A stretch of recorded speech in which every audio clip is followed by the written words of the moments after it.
Hello and welcome to Push. My name is Matt, and today we're going to be going over changing your coil spring in your PUSH 9.1 fork. To change the spring on the fork, we're going to need a couple tools: a 3/8 ratchet, a 3/8 torque driver, a 4mm hex, some thick bike grease, and the new coil spring and top cap. So first we're going to go to the spring side. The spring side is also the side that has the brake mount on it. We'll remove the dust cap, and this will allow us to access the pinholes on the top cap. So now with your 4mm hex, we'll loosen the bottom pinch bolt. This will allow us to easily remove the air bump stop. The top pinch bolt does not need to be loosened at this time. So now we're going to use our pin tool that comes with the fork. This tool is designed to work with a 3/8 ratchet drive. Align the pin tool with the pinholes in the ABS unit. For this step, it's best to leave the axle in place so you can hold the axle down while loosening the ABS unit.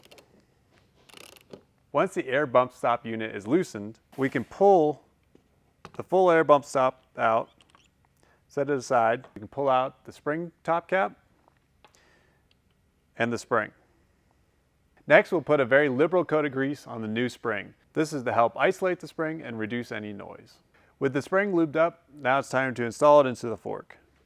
Next, we're going to install the preload spacer, and this spacer comes in different lengths depending on the spring rate. So use the one that came with your new spring. However, before we install the preload spacer, we have one further tuning option, and that is to install preload chips onto the spacer. There are two chips. You can use one or both, and they slip onto the top of the preload spacer. Although we recommend starting out without any chips and just using the preload spacer as is. With our air bump stop installed snug, it's time to torque it to the final spec. This spec is on the tool itself as 230 inch-pounds or 26 Newton meters. While torquing it, again, it's good to use the axle to counteract the leverage. The last thing we need to do before installing the dust cap is to retorque the pinch bolt to 31 inch-pounds or 3.5 Newton meters. Finally, install your dust cap.